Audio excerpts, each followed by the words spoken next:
गलवान के शहीदों का पिता को जेल भेज दिया गया। ये गंभीर विषय है। एक तरफ शहीदों को अपमान सरकार में बैठे मंत्री कर रहे हैं और दूसरी तरफ उसका असर प्रशासन में दिखाई पड़ रहा है कि जो गुंडा राज स्थापित करना चाहता है जमीन माफिया के इशारे पर प्रशासन मिल करके उसको पिता को जेल भेज रहा है। जो मूर्ति स्थापित करना चाहा, जो मूर्ति बनाना, बैठे हुए हैं उप मुख्यमंत्री संसदीय कार्य मंत्री जी, इस पर वो जवाब दें और माफी मंगवाना चाहिए। शहीद हमारा सेना पूरे देश का सेना होता है, किसी पार्टी का सेना नहीं होता है। और ऐसे मंत्री एक बार बयान नहीं दिए, एक बार बयान देते तो संजोग था। ये प्रयोग कर रहे हैं, इनके मंत्री बेलगाम हैं, अलग अलग विषय पर अनाप शनाप सामाजिक समरसता सांस्कृतिक विरासत को अपमानित कर रहे हैं। ऐसे लोग सरकार में रहने के योग्य नहीं है। माननीय नेता प्रतिपक्ष, आपको अवसर दिया गया, आप जो है प्रश्नकाल चल रहे हैं तो सरकार जवाब दे इस पर। ये आपने प्रश्न नहीं इस पर किया है कि सरकार से मैं जवाब दूं। आपने जो कहा सरकार उसको आसन सुन लिया। इतना गंभीर विषय है, देश के प्रतिष्ठा सेना के सम्मान से जुड़ा विषय है। जो सेना शहीद होता है उसका पिता जेल में बंद कर दे, क्या ये गुंडा राज है? आपने सरकार जवाब दे। आपने जो कहा उसको सुनिए, अपना आसान ग्रहण करें। इन्होंने जिक्र किया गलवान घाटी में जो शहीद हुए वैशाली जिला के आते हैं। हम वैशाली जिला से ही चुन करके राघोपुर विधानसभा से आते हैं। हमको तो पता नहीं, नेता प्रतिपक्ष जब वो शहीद हुए थे, जब उनकी बॉडी जो है लाई जा रही थी, तो ये गए थे कि नहीं गए थे, लेकिन हम जरूर गए थे वहां। और अरे भाई सुन तो लो, जवाब सुन लो, सुन तो लीजिए। माननीय सदस्य जनक सिंह जी, आप अपना स्थान ग्रहण करें। आप जहां बैठे हैं वहां आप बैठिए। नेता हमारे उप मुख्यमंत्री जी जो बोल रहे हैं उसको सुनिए। आप बैठिए, आप बैठिए, स्थान ग्रहण कीजिए। क्या आप नहीं सुनना चाहते हैं? देखिए, आपकी बात तो हम सुन रहे थे, आप ही के लोग। आपके नेता ने प्रश्न किया, आपके नेता ने सवाल उठाया। सुन लीजिए अध्यक्ष महोदय, इनके प्रश्न जवाब के बाद हमारी भी बात को सुनेंगे। चलिए, ये डिबेट का विषय नहीं बनेगा। एक मिनट अध्यक्ष महोदय, हम तो वहां गए, हमने परिवार जो उनके परिजन थे उनके प्रति हमारी संवेदना भी हम लोगों ने प्रकट की। और दुखी परिवार से जब मिल रहे थे तो उस परिवार की मांग थी कि हमारे बेटे का स्मारक बनाया जाए और द्वार बनाया जाए। उस समय जाहिर से तौर पे हम सरकार में नहीं थे, सरकार में ये लोग थे, लेकिन जब हम वहां पहुंचे तो हमने उनको बोला कि हमारी पार्टी की तरफ से स्मारक भी बनाया जाएगा और गेट भी बनाया जाएगा। हालांकि काम तो इनको करना चाहिए था, देशभक्त लोग हैं सो कॉल्ड। हम लोग देशभक्ति हम लोग बेचने का काम नहीं ना करते, हमारे जहन में रहता है महोदय। लेकिन जब स्मारक बनाने की बात आई, हमारे ही युवा राष्ट्रीय जनता दल के प्रदेश जिला के अध्यक्ष थे, वो जिला पार्षद भी थे, तो उन्होंने बोला भैया हम अपने ही फंड से बनवा देंगे।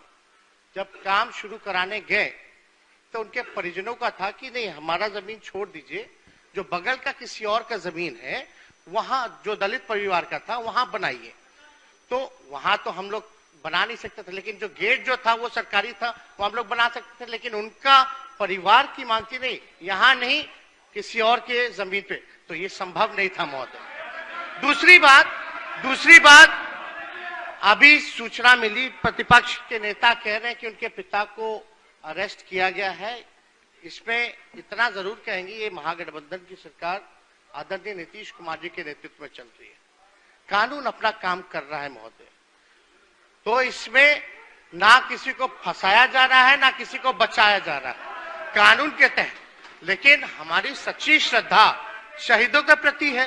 तो हमारे साथ आज तो गए नहीं न थे, हम तो पूरी बात को जान रहे हैं और हम उसी जिला से आते से वो शहीद हुए हैं, उसी जिला के हैं, हम वहीं से चुन करके आते हैं उसी जिला से। और जो युवा प्रदेश जो युवा का हमारा जिला का अध्यक्ष है पटेल, उसने साफ तौर पे ये जानकारी हमको प्राप्त दी है। तो ये बात लोगों को जानना चाहिए, बिना किसी वजह के एक रूमर क्रिएट नहीं करना चाहिए। और जो आचरण रहा, नेता विरोधी दल अभी है लेकिन इस आसन पे बैठे, कोई भी, हम लोग विपक्ष में थे, कोई लोग छूता भी नहीं था, या वेल में महोदय यहाँ आते भी नहीं थे महोदय। बैठ जाइए, बैठिए।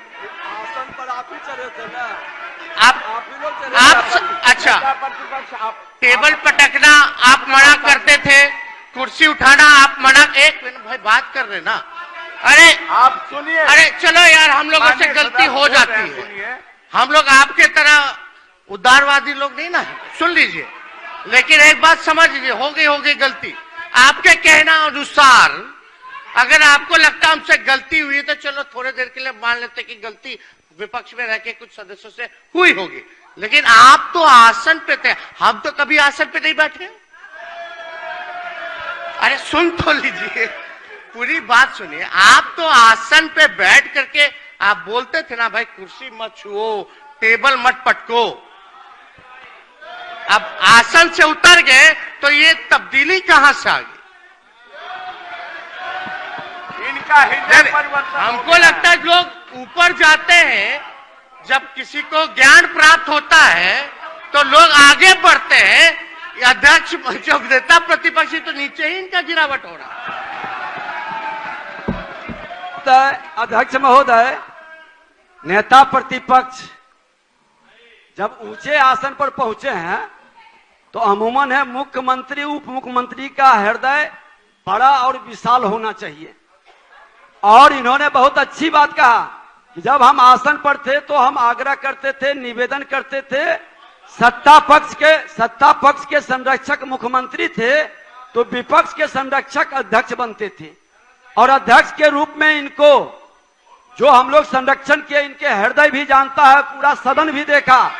लेकिन आज हमारी बात को अगर जो प्रथम आवर में ही शुरू में सुना जाता और हमको बार बार याद कराना नहीं पड़ता कि इस आसन पर बैठे अध्यक्ष पूरे सदन के संरक्षक हैं, कोई पार्टी के वो अब न विधायक हैं न कोई पार्टी के वो कार्यकर्ता हैं। लेकिन ठीक आपने बड़ा अच्छा कहा कि आपके क्षेत्र का था, आपने गए, सेना के प्रति सम्मान रखना, और निश्चित तौर पर आप युवा हैं, आपके मन के अंदर वो नकारात्मक भाव से हट करके सकारात्मक भाव आना समाज के हित में होगा। लेकिन जो आपके माननीय मंत्री आपके बगल में बैठे हैं वो बार बार सेना को अपमान कर रहे हैं, तो मंत्री जी से क्षमा मंगवा लीजिए और निर्देशित कीजिए कि ये समाज को तोड़ने वाला और समाज के ताना बाना में घुन लगाने वाले मंत्री अपनी योग्यता का प्रदर्शन अपने विभाग में करें।